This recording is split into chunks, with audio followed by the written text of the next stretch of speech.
Muito bem, vamos permanecer nesse assunto e sobre os avanços justamente da derrubada do governo do ditador sírio Bashar al-Assad. Conversamos agora com o professor da Universidade de Relações Exteriores da China, Marcos Vinícius de Freitas.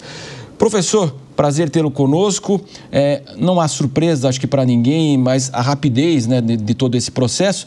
Mas e agora, professor? Nós tínhamos então uma ditadura de mais de 50 anos da família Assad.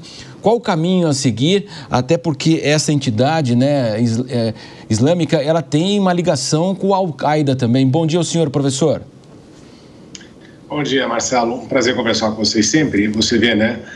Nós conversamos e a situação mudou até rapidamente, e o que a gente observou é que houve baixíssima resistência, até porque existia um cansaço, né, no povo sírio com relação à situação de Assad, e a gente também observou, como a gente tinha conversado antes, de que os interesses tanto da Rússia como do Irã e como do Hezbollah mudaram nos últimos tempos, e obviamente que Assad foi aí de alguma forma rifado neste processo todo, justamente pela situação em que ele mesmo se colocou. Então, nós vemos que a ditadura chegou ao fim. Já era esperado isso, né? Você tem uma guerra civil que dura mais de 13 anos, e o grande problema é justamente o que vai acontecer no dia seguinte. Então, obviamente, nós vamos ter aí 2 semanas de celebração, muito parecido com aquilo que a gente observou no Iraque, depois com a queda de Saddam Hussein, e aí é que começam os problemas, porque você tem várias facções, né, nesse processo todo, divididas. Você tem o líder do movimento, que, se eu não me engano, tem até uma recompensa sobre a cabeça dele, e você tem uma situação difícil aí de transição neste processo todo. Então, o que nós começamos a vislumbrar é que a tendência deverá ser aí você ter uma Síria mais fragmentada, dividida entre os grupos políticos, e aí um país que deixará provavelmente de existir como nós estamos observando configurado atualmente, justamente porque a situação de instabilidade tenderá a ser maior. Agora, o resultado disso tudo, Marcelo, se você me perguntar, é que Benjamin Netanyahu conseguiu ali, de fato, uma proeza muito importante, porque criou a impossibilidade de o Irã utilizar a Síria contra o Estado de Israel. Então, o que nós observamos é que a situação, o dia seguinte, é muito complexo, é difícil de antever o que vai acontecer, teremos aí 2 semanas de celebração, mas a possibilidade disso se transformar numa guerra civil ainda é muito grande e muito provável de acontecer. Professor, o que aconteceu na Síria pode criar aí uma onda de instabilidade em outros países do Oriente Médio? A região tem os seus processos de instabilidade, você tem ali a própria presença dos curdos, que gera uma situação de instabilidade na região também, em razão de conflitos com a própria Turquia. Então, o que nós podemos observar é que isso terá aí um impacto geopolítico na região. Obviamente que não se observará, pelo que eu consigo entender, a criação aí, a manutenção de um Estado grande. O que nós vamos ter aí serão pequenos estados mais fragmentados e que não terão efetivo poder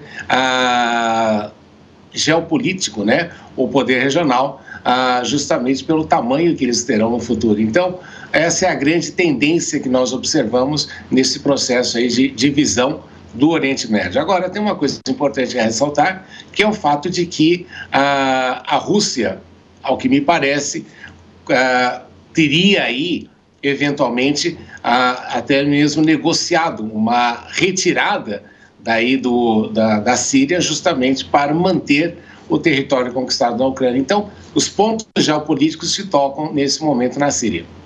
Professor Marcos Vinícius, agora a participação dos nossos comentaristas também neste Jornal da Manhã de domingo. Eu vou começar com o Diogo da Luz e, na sequência, o Felipe Monteiro. Pois não, Diogo, bom dia. Bom dia, Marcelo, Patrícia, professor, Felipe, um prazer falar com todos vocês, especialmente com nossos ouvintes. Professor, a minha dúvida é se o Irã poderia estar por trás disso, isso poderia também aumentar mais as tensões próximas a Israel, Ou, ao contrário, a queda de Bashar al-Assad pode acalmar os ânimos em toda aquela região do Oriente Médio? O Irã tem um problema grave, né? Ele tem, a impressão que eu tenho, um regime com os dias contados. Não fosse o petróleo, não fosse aquilo que eles conseguiram negociar com os chineses na venda de petróleo, o regime já teria aí encontrado o seu fim. Então, nós estamos olhando aí para um processo de tempo com relação àquilo que poderá acontecer no governo em Teherã, justamente pelo nível de insatisfação que se nota na população que vem sofrendo sanções há muitos anos, há muitas décadas. Então, o Irã, neste processo todo, tem sido aí um perdedor, porque justamente perde a possibilidade de continuar apoiando o Hezbollah, porque utilizava a Síria neste processo. Então, perde a Síria como uma área de influência e tem que voltar-se para si mesmo nessa situação.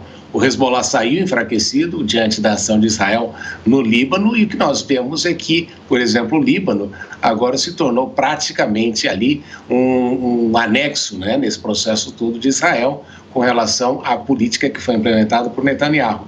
Então, o Irã sai mais enfraquecido na região, e o grande problema é como é que o Irã vai resolver esta situação do ponto de vista doméstico também, como é que ele vai fazer para manter o seu status quo se quiser aí que a atual liderança se mantenha no poder. Mas sai enfraquecido e, com certeza, a Netanyahu, o Estado de Israel, sai muito mais fortalecido diante daquilo que acontece na Síria. Agora, o grande medo sempre é os grupos que vão assumir o controle e o poder nos próximos meses, e o que vai ser disto, né? Agora, a impressão que se tem é que, mesmo que venha algumas milícias vão assumir o controle, elas estarão passando pelo problema de não terem recursos suficientes, justamente por causa do isolamento e por esses grupos serem contrários ao desejo do Irã. Professor, essa é uma questão que eu acho importante, né? Esses rebeldes sírios, ao que tudo indica, são mais extremistas do que o grupo que estava no poder antes com Bashar al-Assad, não é? Então, até que ponto é possível a gente vislumbrar que o Irã e a Rússia podem mudar o foco de poder e se aliar a esses grupos, né? Até porque eles são extremistas. E qual que é o papel dos Estados Unidos nessa confusão toda aí? O Trump já disse que não quer se envolver, né? Mas a gente sabe que isso deve ter sido parte de uma negociação ali em que a Rússia mantém a Ucrânia nesse processo todo, é o que nós devemos observar, né? Ao menos é aquilo que nós começamos a observar nessa movimentação. E, por um outro lado, né, a própria questão da Síria impede aí que a China tenha consolidado um acesso ao mar Mediterrâneo, nessa situação toda de você aí tentar uma política de contenção à expansão chinesa dentro do Oriente Médio. E isso tudo tem uma questão muito relevante, que é justamente a situação do dólar internacionalmente, a questão do petróleo, a questão do acesso aos mercados europeus de uma maneira mais facilitada. Então, tudo isso entra neste pacote que nós estamos observando nessa situação. Agora, não há dúvida, e isto eu conversei hoje com pessoas que estão na região, que, de alguma forma, pode piorar a tensão neste momento. É aquela típica situação que a gente observou em alguns precedentes, como aconteceu, por exemplo, na Líbia, com Muammar Gaddafi, em que você tinha um ditador terrível, né? Segundo o Reagan, era o homem louco, o cachorro louco do Oriente Médio e da região, e o cachorro louco da região, e ele, de alguma forma, controlava o país, que depois se fragmentou ali e até hoje não consegue resolver seus problemas internos. Até mesmo aquilo que nós observamos no Iraque, né? Aquela proposta e a ideia de implementação de democracia no Iraque nunca vingou de fato, e o país continua numa situação difícil, né? E até se diz que muito daquilo que é decidido no Iraque não é decidido no Iraque, mas o Iraque se tornou um estado lacaio ali do Irã. Então, são situações que vão se crescendo neste complexo nessa complexa situação do Oriente Médio. Então, o que nós notamos é que os grupos que vêm depois podem ser piores também, né? Até mesmo se você lembrar da Primavera Árabe e a frustração que aconteceu com a Primavera Árabe, são perigos que podem acontecer, mas a impressão que se tem é que a ideia seria de ter uma fragmentação da região, justamente com esses grupos tentando se anular. Professor Marcos Vinícius de Freitas, eu peço que o senhor continue conosco, mas também vai participar agora deste Jornal da Manhã o professor de Relações Internacionais da ISPM, Gunther Hudzit. Professor, muito obrigado pela participação do senhor aqui conosco. Qual que é a primeira avaliação que o senhor tem do fim aí da ditadura Assad, justamente na Síria? Bom dia ao senhor. Bom dia, Marcelo, Marcos, a todos que nos assistem. Obrigado pelo convite. Olha, efetivamente com uma grande incerteza o futuro da Síria, sim, mas eu não tenho uma visão determinista de que vá mergulhar numa guerra civil pior do que vinha, porque você tem grandes interesses regionais e globais de estabilizar a Síria. A gente não pode esquecer que nos últimos 2, 3 anos, a Arábia Saudita, com o apoio, seguidores das monarquias do Golfo, vinham reparando o caminho com Bashar al-Assad. Ele já vinha sido reintegrado à Liga Árabe e, portanto, você tem o interesse dessas monarquias em que estabelecer não só a relação com ele, mas principalmente evitar ou diminuir essa influência iraniana, na Síria, que vinha grande no chamado arco de resistência.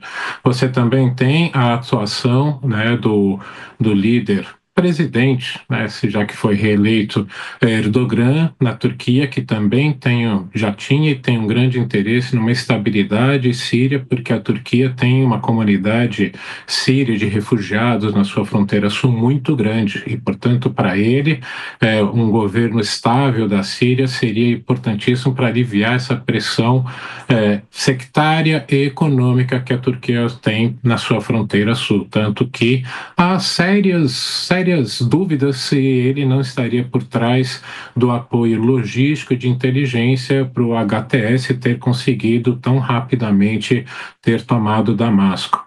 Então, você tem esses interesses regionais, globais, por uma estabilidade da Síria. Agora, que pode ter um outro caminho, sem dúvida alguma, afinal de contas são tantos grupos internos ainda lutando, não podemos esquecer que o Estado Islâmico ainda é atuante lá, bem restrito no seu território, mas ainda e há esse grande pano de fundo entre a Arábia Saudita e Irã, que veio diminuindo pelas decisões que o governo de Netanyahu tomou em Israel nas últimas semanas. E como que a comunidade internacional pode atuar aí para que essa transição, depois da caída de Bashar al-Assad, seja uma transição que respeite aí os direitos humanos, que caminhe para uma democracia? E como poderá ser feita essa repatriação dos sírios? Ainda é cedo para a gente falar sobre isso, afinal de contas foram praticamente 6 milhões de pessoas refugiadas. Bom dia, Patrícia. Olha, primeiro, me defino que é comunidade internacional. Essa expressão ganhou muita força depois do fim da Guerra Fria, mas hoje você tem efetivamente 2 blocos com 2 visões bastante diferentes do que seriam os direitos humanos e o que seria uma democracia. A gente não pode esquecer que no dia 4 de fevereiro de 2022, literalmente 20 dias antes de Putin invadir a Ucrânia, lá em Pequim, Putin e Xi Jinping lançaram uma declaração dizendo claramente: temos que relativizar o que como é vista a democracia, não pode ter um modelo único, e relativizar o entendimento do que seriam os direitos humanos, não pode ter um entendimento único. Portanto, a partir desse momento, eu não falo mais em uma comunidade internacional. Eu falo em grupos. E, portanto, o Ocidente, do qual nós pertencemos e que temos essa visão de direitos humanos, democracia, temos pouquíssima influência nesse momento na Síria. Eu acredito muito mais no que efetivamente Arábia Saudita, Irã, até um pouquinho ainda da Rússia, China, podem ter no futuro desse país com a ajuda financeira que eles vão precisar. E, portanto, respeito aos direitos humanos, como nós entendemos, eu acho muito difícil. Mas não podemos esquecer também que nos últimos 3, 4 anos, o líder do HTS veio moderando, veio abandonando posições fundamentalistas, e ele já fez discursos claros nos últimos dias de que a Síria será a casa para todos os grupos, inclusive os minoritários. Portanto, há espaço aí sim para a gente esperar que não tenham um massacre como tantos outros ocorreram quando governos caem. Mas, se tratando de Oriente Médio, tudo é possível. Professor Gunther, eu peço também que o senhor continue conosco, mas nós vamos agora à repercussão justamente na Europa. O nosso correspondente Luca Bassani está conosco. Luca, qual foi aí, imagino, grande a repercussão também na Europa desse caso? Prazer tê-lo conosco aqui. Muito bom dia, Luca. Bom dia a você, Marcelo, a todos que nos acompanham neste domingo. Realmente, na Europa, principalmente aqui na Alemanha, a repercussão é muito grande, considerando que a comunidade de sírios refugiados que se mudou para o continente europeu também é muito grande. Só que na Alemanha são mais de 1.100.000 sírios que desde 2015 se estabeleceram no país e que agora vislumbram a possibilidade, alguns deles, de voltar, mas tudo depende da estabilidade e do aspecto territorial da Síria, né? Muitos dizem que a configuração territorial pode passar por mudanças, considerando que há vários grupos dentre os rebeldes que conseguiram a derrubada de Bashar al-Assad, e isso só poderá ser analisado mais para frente. De qualquer maneira, considerando também o antagonismo dos governos ocidentais ao governo de Bashar al-Assad, que era apoiado fundamentalmente pela Rússia e pelo Irã, é positiva porque eles sabem de tudo aquilo que foi realizado durante esses 13 anos de guerra na Síria, 600 mil mortos, uma situação humanitária catastrófica, a utilização de armas químicas contra a própria população em alguns momentos. Então, tudo isso acaba sendo um alívio na visão ocidental, mas sempre com a preocupação de que a Síria possa se tornar uma nova Líbia, né? Um país que até hoje não conseguiu se estabilizar, principalmente no aspecto territorial, envolvendo todo o processo de sucessão de um ditador tão longevo como foi Muammar Gaddafi na Líbia e a própria dinastia Assad desde 1971 comandando a Síria. Então, eles estão sendo bastante cautelosos em qualquer declaração conjunta, mas é inegável que comemoram a queda de um dos principais inimigos ideológicos, assim podemos dizer, dos europeus dentro do Oriente Médio, e que agora podem dar uma nova cara para aquela região. Também aqui se fala muito sobre a influência da Turquia, que, de acordo com os governos europeus, estaria por trás também de um apoio logístico e militar aos rebeldes, seja do HTS, seja de outras milícias no noroeste da Síria, e que teriam, então, feito de acordo com aquilo que Erdogan vislumbra para o futuro da Turquia, para acabar com qualquer tipo de nacionalismo curdo que há já dentro da Síria, dentro do Iraque, e também pela comunidade curda dentro da Turquia poderia ser um problema, como também poder trazer uma situação econômica um pouco melhor para o país, considerando quase 3 milhões de sírios que vivem como refugiados no sul da Turquia e que neste momento de crise econômica, segundo os turcos, estariam drenando recursos, fazendo com que o país não conseguisse prosperar. Então são muitas as variáveis, mas aqui na Europa, com certeza, logo no começo da próxima semana teremos declarações conjuntas, já que é um assunto que fala diretamente à segurança nacional europeia, à questão migratória e também a todo esse realinhamento geopolítico que deixa bem claro o enfraquecimento da Rússia fora das suas fronteiras e também do próprio Irã, que vem um dos seus principais aliados, um governo também xiita, né, dentro do coração do Oriente Médio sunita, cair, e agora não tem tido tanto respaldo assim de outros aliados tão importantes no passado. Luca Bassani, direto da Europa, eu peço que permaneça aqui conosco e vamos ampliar aí essa análise, convidando agora o Felipe Monteiro, nosso comentarista aqui, que tem perguntas também aos professores de Relações Internacionais para falar sobre essa situação na Síria e também no restante do mundo, porque reflete em vários países, como você disse. Felipe. A grande questão que fica, na minha opinião, é saber como que vai ser tratada o pós, né, derrubada do regime do Bashar al-Assad na Síria, né? O Luca Bassani falou que a tendência é a União Europeia apoiar, né? Até porque o al-Assad era uma pessoa que supostamente era contra, né, tudo que o Ocidente defendia, não é? A gente viu, pelo que o Marco Vinícius falou, né, que há vários casos no mundo, né, em que quando você quer impor algo, né, a algum país, não dá certo. Foi assim no Iraque, por exemplo, né? Quando quiseram impor a democracia, né, ocidental, os Estados Unidos no Iraque, né, deixou claro, né, que aquela democracia ocidental no Iraque não funciona. Supostamente, a ditadura sunita do Saddam Hussein era muito mais eficiente sob o aspecto institucional do que a democracia imposta que deu errado no Iraque, né? Então, a pergunta que eu queria colocar aqui para o Gunther, para o Marcos e para o Luca Bassani, né, é como que você acha que vai ser o dia posterior a tudo isso, né?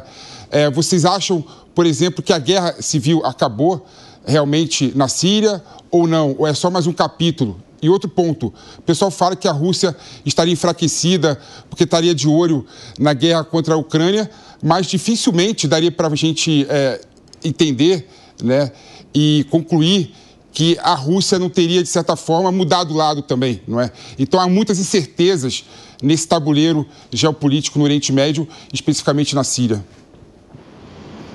Olha, Felipe, sem dúvida alguma, incerteza é redundância, mas é a palavra correta nesse momento, porque foi uma mudança muito rápida.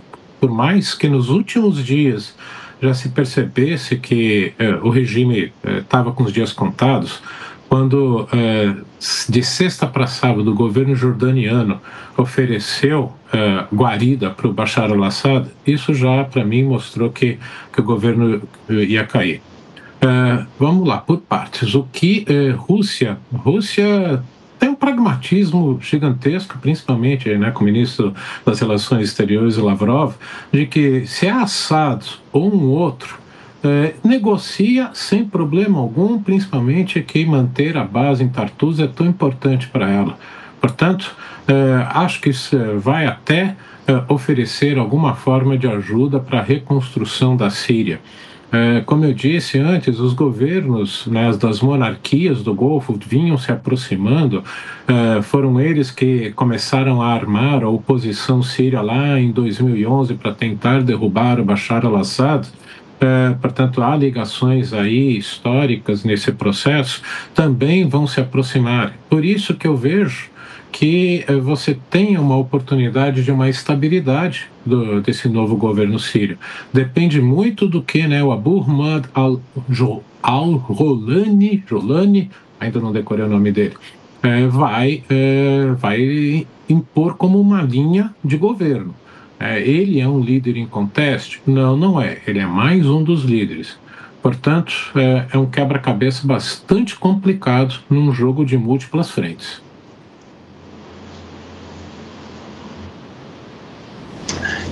Eu concordo com o professor Gunther, eu até acrescentaria uma coisa que eu acho importante levar em consideração. Nós precisamos ver aí quanto tempo vai demorar, por exemplo, para os Estados Unidos removerem as sanções que existem contra, não só os Estados Unidos, mas contra a própria União Europeia, as sanções que existem contra o regime de Bashar al-Assad, contra a Síria, e se essas sanções, aí, ao serem removidas, vão reconhecer alguma administração do país, uma nova administração.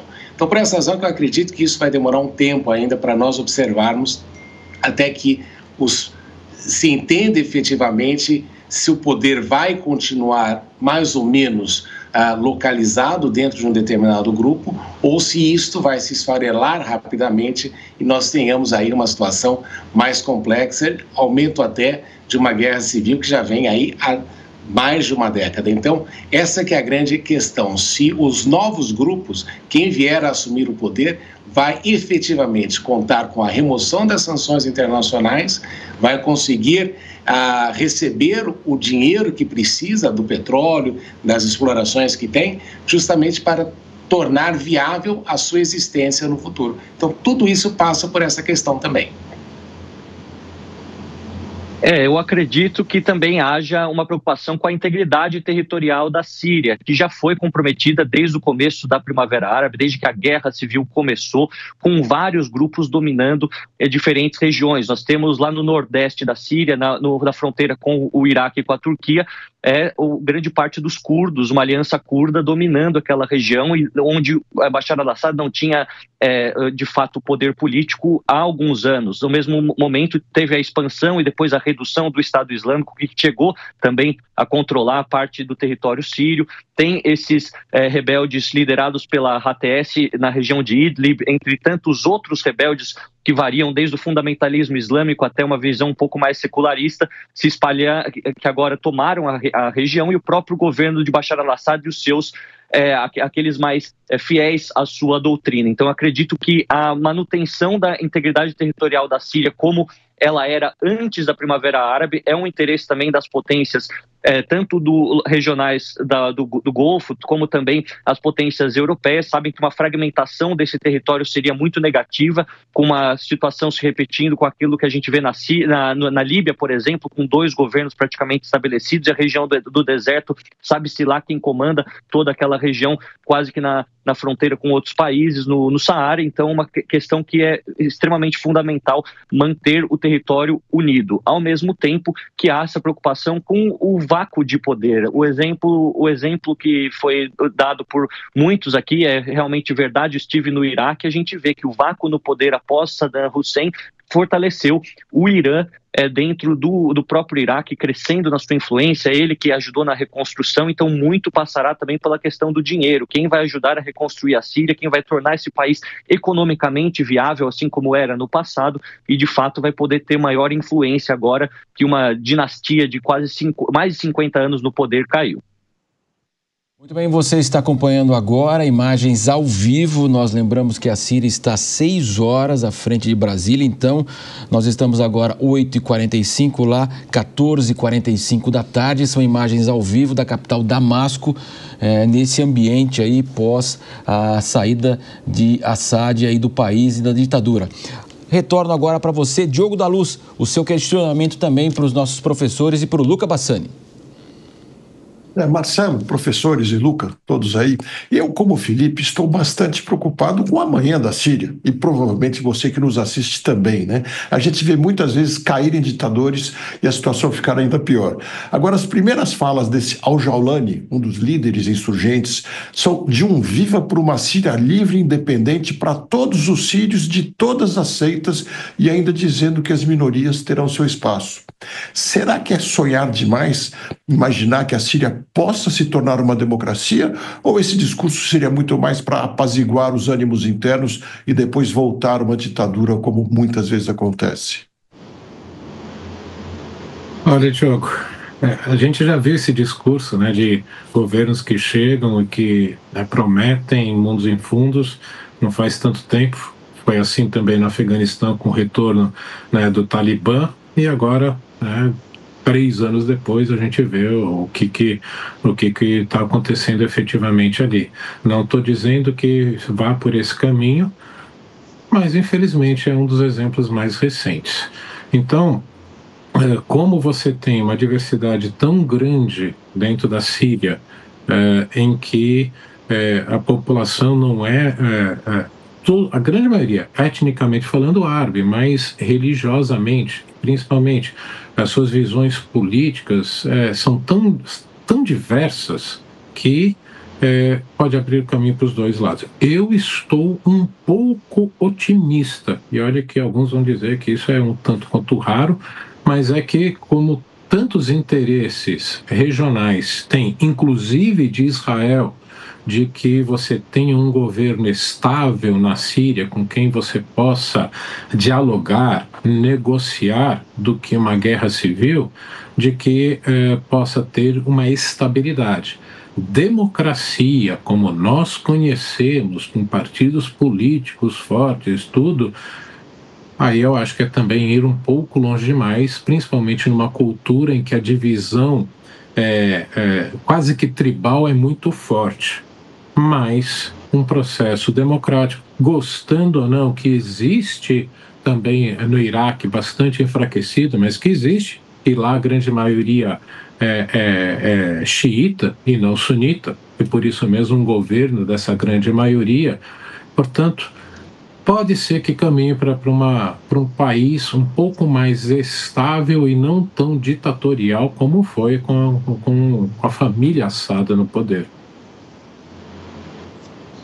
É interessante de pensar, né, sobre a situação, porque o próprio Assad era alauíta, que era uma minoria na Síria, né, e governava o país, assim como o Saddam Hussein era de uma minoria, era xiita, era sunita num país xiita, né? Então, você tem muitas vezes esses casos em que determinadas minorias assumem o poder e com essa ascensão ao poder conseguem aí manter-se nele e efetivamente criar problemas para o restante da população e até mesmo utilizar de violência contra o resto da população. Então, é uma questão de tempo. Obviamente que ao assumir esta função, não é, ao assumir o poder, ao derrubar a Bashar al-Assad, o que nós observamos é que é normal e seria esperado até que o discurso dos novos que estão tentando assumir o poder, que estão buscando assumir o poder, que seja um discurso neste sentido, de apaziguar a sociedade. Mas o problema sempre é que o diabo está nos detalhes, né? Como é que isso vai sendo ajustado à medida que o tempo passa. E o grande problema é que nós temos também, nesse processo todo, não só a questão dos grupos de poder, mas também os grupos religiosos, né? Nós não podemos esquecer que durante muito tempo Bashar al-Assad foi apoiado pelo Ocidente porque ele, de alguma forma, protegia também as minorias cristãs que vivem na Síria, a minoria cristã que vive na Síria. Então, existe uma série de fatores e complicadores e, obviamente, que neste primeiro momento ele precisa dar essa mensagem clara de que vai atender a todos os lados, mas o problema é o dia seguinte sempre.